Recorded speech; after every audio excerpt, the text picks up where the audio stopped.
Emirates Global Aluminium net profit plunges 66%, and UAE family offices to generate $1 trillion in financial wealth. You're watching The Daily Brief with Forbes. I'm Ramia Faraj. Emirates Global Aluminium has reported a 66.1% year-on-year plunge in first-half net profit to $533 million. Its revenue dropped to $4 billion compared with $5 billion in last year's first half. EGA made an $800 million corporate debt prepayment during the first half of this year.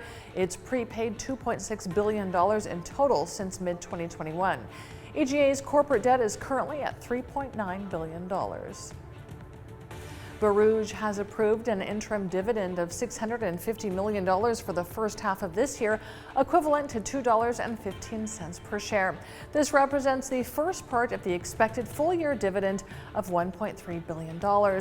In the first half of 2023, Borouge saw revenues of $2.8 billion compared with revenue of $3.46 billion in the first half of 2022.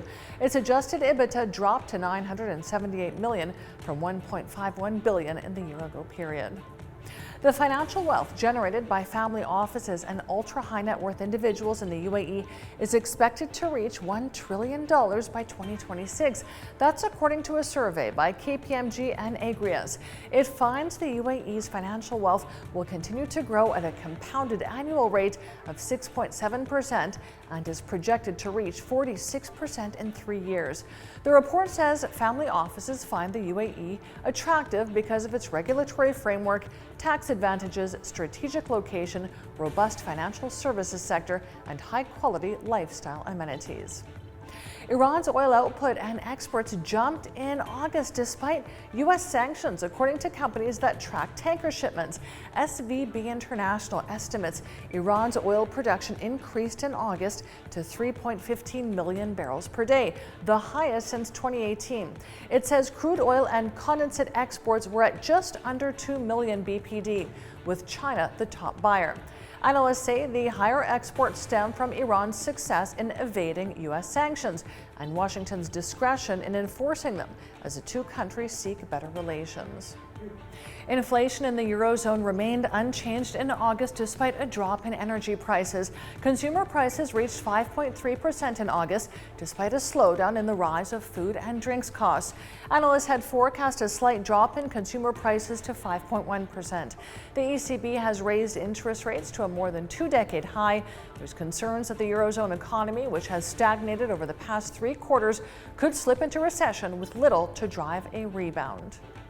Time now for today's Forbes RealTime Billionaires ranking, where our biggest loser is Europe's wealthiest man, Bernard Arnault. He's down $4.1 billion and is left with $212.1 billion. Our second biggest loser today is Gautam Adani, down $2.2 billion with net wealth of $53.2 billion. And our third place loser is Mark Zuckerberg, down $1 billion with net wealth of $104.6 billion. Check out our website and our social media for all of the latest Billionaires news. And China will hold the third Belt and Road Forum in Beijing in October. Officials say the meeting will serve as an important platform for all parties to discuss and develop high-quality Belt and Road cooperation. The Belt and Road Initiative is a global infrastructure development strategy China launched a decade ago to connect Asia with Africa and Europe via land and maritime roads. Russian media say President Putin plans to visit China coinciding with the BRI Forum. I'm Ramia Faraj. This is The Daily Brief. Thanks for watching. See you tomorrow.